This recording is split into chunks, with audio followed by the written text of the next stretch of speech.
Get ready, start.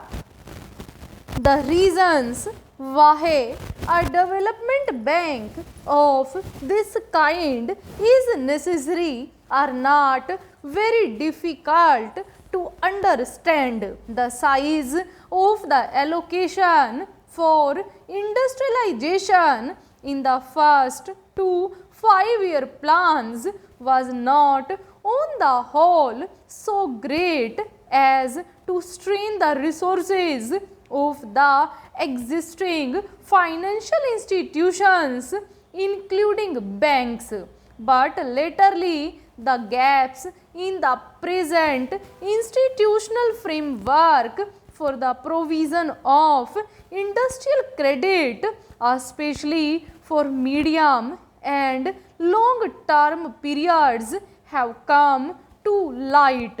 This, I think, was inevitable. With a projected outlay of rupees 3100 crores for industrialization in the 11th 5-year plan, and with rising costs, it would have been surprising if the needs of industry could have been promptly or fully satisfied within our existing resources, as it is the establishment of a high powered agency which may be able to undertake residual responsibility or ultimately for promoting or accelerating industrial growth has become urgently necessary.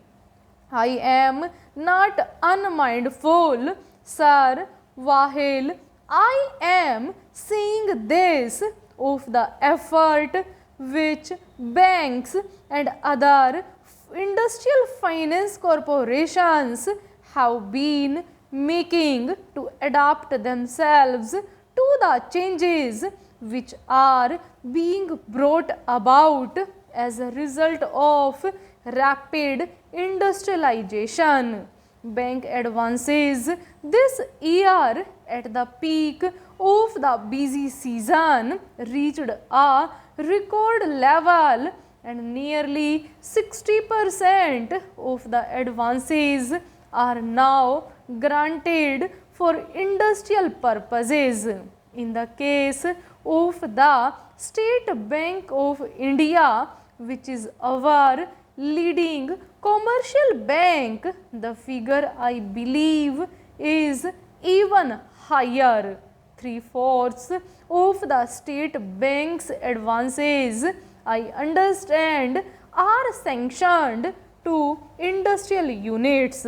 Although there has been this notable change in the outlook of the banking system, and although we have been facilitating this change by providing liquidity or refinance to the banks, they will find it increasingly difficult to provide the additional resources.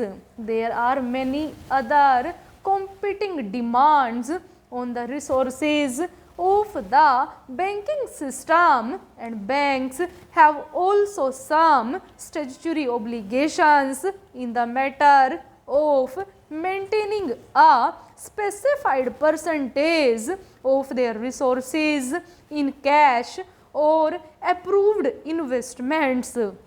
In any case, the ability of the commercial banking system to assist industry is dependent in the long run on an increase in deposits.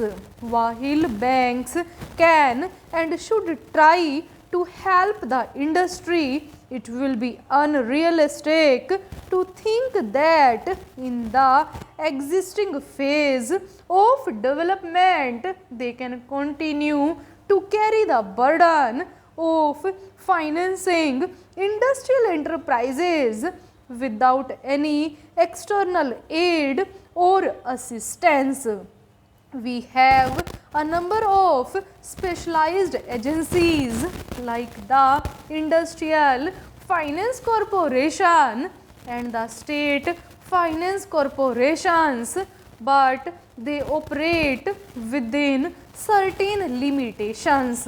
Their capital or other resources are no longer adequate in relation to the total volume of the demand for long and medium term credit.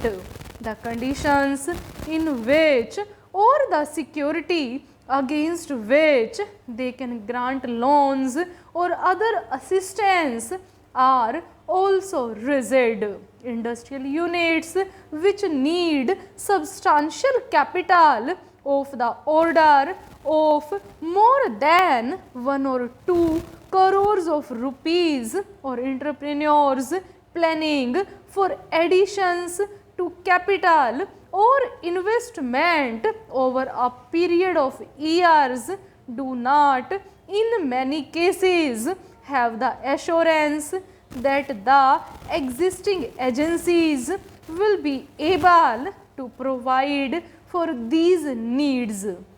In the existing conditions in which there is an acute shortage of capital in relation to demand, new enterprises which do not have the backing of the better known managing agency houses or the assistance of foreign collaborators are particularly likely to be affected. These enterprises, although they may be deserving, often tend to be overlooked or passed over in favor of other parties. We are envisaging the Industrial Development Bank as an institution designed to overcome these limitations and to accelerate the process of industrial growth.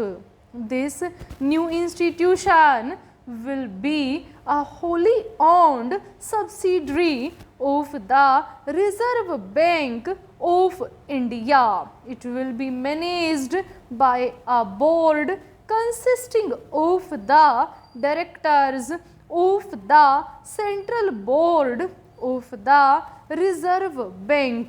The bill provides that the governor of the Reserve Bank will be the chairman of the Industrial Development Bank and that a deputy governor in the Reserve Bank to be specially appointed for this purpose will be the vice chairman. In view of its close association with the central bank of the country, the Industrial Development Bank will be able to draw on the knowledge and experience of that bank and to obtain in its day-to-day operation such guidance and assistance as may be necessary. The Industrial Development Bank, as I have indicated already, will have the residual responsibility of ensuring that no deserving industrial enterprise which gets an allocation or is accorded a priority in our 5-year plans will be allowed to suffer for want of financial resources or assistance. For discharging this very onerous responsibility in an adequate manner, the Industrial Development Bank will have substantial funds of its own in the form of capital subscribed by the Reserve Bank of India. We are expecting the new institution to issue capital to the extent of rupees 100 crores. Full stop.